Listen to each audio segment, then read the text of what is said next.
thrilling game. We've gone into the knockout stages now, and well, what a second half that was, wasn't it? After the lethargy of the first half, moment of magic that we saw from Messi, obviously, and then you just thought it was going to peter out into a comfortable victory for Argentina, but not with football. You never know, even with that fella. What a magnificent second half performance from him.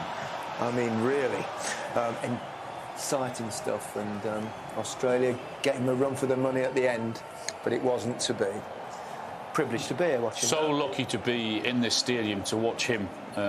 What a second half performance from him. First off, with his goal, we've spoken about his ability a million times. He's the hunger and desire, and his ability to run with the ball and attract so many players to him, which then frees up his opponents. I mean, the story is him, but what a performance from Australia as well to come back into the game. I mean, that sort of epitomises what they've done in this tournament. Lucky goal, but they give it a right good goal towards the end there. I mean, it could have if it wasn't for a fantastic save.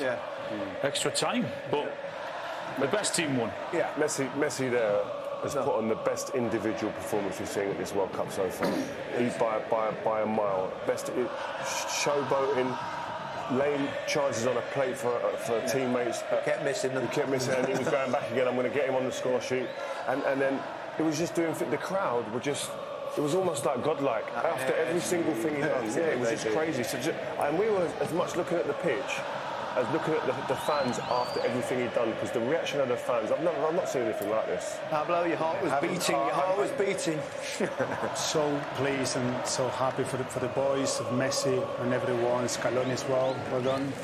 Well played tonight, and having this number 10 in the team makes everything a lot easier for everyone. So. Yeah. It does remind me a little of the 1986 on the side of Maradona. They were very hard to play against, tough, endured tough games and saw the way through. They had a really good centre forward in Valdano. We seem to be having that with Alvarez, and then they'd basically be difficult to beat and rely on the magic of Maradona. And there's so many similarities. Obviously, Maradona was his peak. Messi is obviously coming to the end of his career, but can they do it? Yeah, but we're still relying on Messi so much. Absolutely. We have seen in the last few games. Yeah, too much, I would say, because the first half was not good enough, and we were saying at half-time, we need to play a lot quicker, and you can see when Messi's on the ball, he's the only way he brings, so much dangers and a real threat going forward, and that's why, they're a tough side. They've got a bit about them. They don't mind mixing it up as well. They've got defenders who don't mind a scrap in a fight. They've got a couple of dogs in midfield who run and run and run, and again they don't mind putting a tackle in. But they've got that little piece of magic, and with him and with Alvarez up top, they've got that quality. So yeah, they have got a chance, absolutely. Yeah. There he is, Messi. How does he do the things he does, Rio? I mean, I've seen him so many times, hundreds and hundreds of matches I've watched him play, and I just don't know how you can do that stuff. I swear, if we had a camera on us in here, though, the way we were jumping up and down, I've lost my voice. We're screaming, like, how is he doing this? He's embarrassing players, but with his head up. You know, when people normally take people on and go through a cluster of players, their head's down, but they don't see the pitch. He's taking people on and also seeing the pitch and where opponents are, spatial awareness. He's just phenomenal. We'll come to Messi shortly, but someone else we spoke about before the game, Alvarez, you said you liked him. Yeah, I do. He didn't do his reputation any harm at all. He's really emerging talent, isn't he? It's a great spot from Manchester City to go and get him. They press high, they work hard. He did his bit also. He reads it really well. It's a clever finish. It's the goalkeeper's fault. I really like him. I think he offers something different for them in terms of that relationship that he has with Messi, because he's the one that's going to run in behind.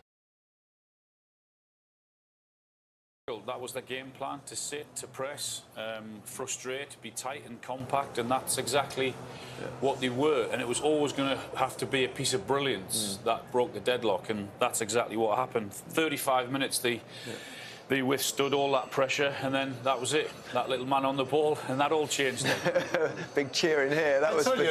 He passed the. You were getting getting very agitated, Pablo. That's all we need to do. It's not been easy to get the. Of course, you know, as you say before, we knew before the game that Australia, from what we could see before, even the game, that they are really well organised team. They defend really well, compact, tight, and it was so difficult for Argentina to play some through balls in. Yeah, aside from that moment, we're in the game. It was very. There wasn't much in it. There weren't any chances, hardly any touches in the opponent's box. One shot on target in the whole first half, and that finished in the back of the net. But Australia, very well organised, weren't they? Oh, they must be really disappointed going in a goal down after all the hard work that they put in. They were, like the guys have said, they were so organised, compact, hard to play against. They carried out everything to a T what the manager would have put in place. But like I said before the game, when Messi's on that pitch, you can set up how you want for him and for his team. He will find a way at some point, and he did beautifully today. I must admit, I was getting a little concerned about what kind of analysis we would do at half-time, what we're going to talk about, because after 35 minutes. And I even saw a post on social media, it was actually from Danny Baker, and he was saying there are 9 countries in the world that start with an A and end with an A, and 2 of them are playing in this game, and I was thinking maybe we could just try and guess the other 7 to fill the time. But in the end, we were saved by him again. Yeah. It was always going to be, and was always going to take something special to break Australia down, and that's exactly what happened. He whips the ball in. It's a matter of staying onside, which he did. He's looking along the line. Then how many times you've seen that he move the ball, and that's it. The move, how quick they move the ball. He does. Yeah. Then he goes. Then he gets it back, and it's a really clever finish through the legs of the defender, and the keeper's got no chance. Just phenomenal, isn't it, really? It's classic Messi, when he got into those spaces there. He always find a way to have a shot, and just through the legs. 5 foot as well, no blasting. He actually forget, but he pressed before the free kick. He won the ball by pressing high and winning a throw-in. I think he was getting as agitated as you were in here, Pablo, and he certainly thought, we need to do something about this. It's ridiculous. Yeah. I think the great thing about him, when you see him in those situations, he doesn't ever get flustered or panic. He doesn't get rushed. He's so calm. It was a slow little side foot into the bottom corner. Some of his play in the first 34 minutes. I mean, his touch looked as if it was off. He was walking around very casually and not really getting involved in the game.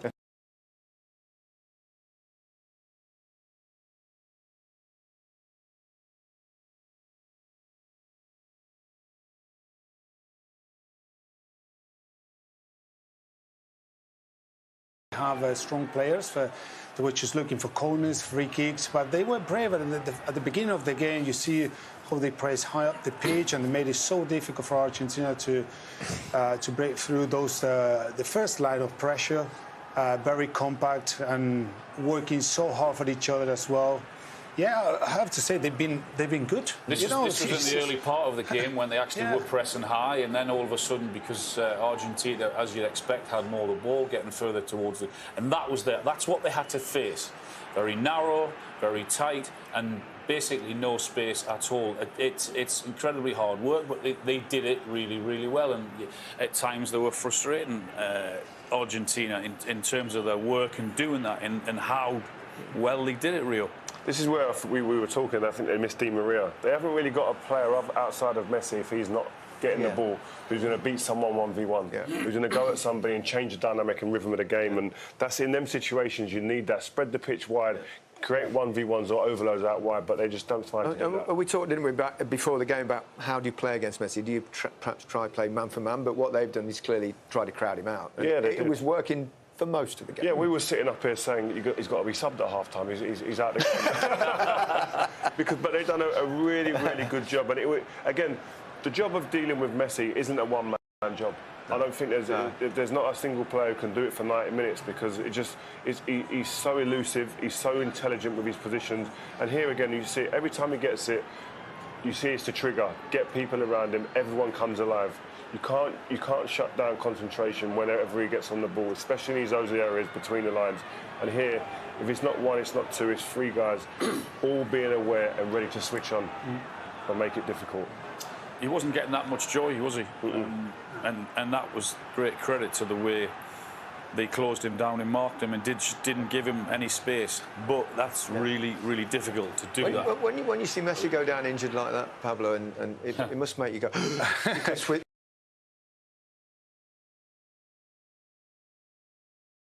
World Cup, Rio?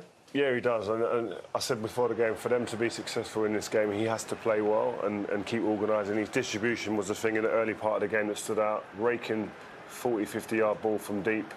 Here again, through the lines, willing to take on the centre forward and open the space up and open the game. But just the vision to see beyond the first line of press, doesn't get taken in by the striker. But he's so composed on the ball. And that's the bit I used to love.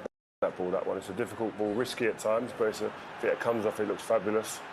And this is what you come to expect from a 6'6" frame. Defend your box. But he's again, for someone who's been out for 12 months up to this point, and this is only his 5th start.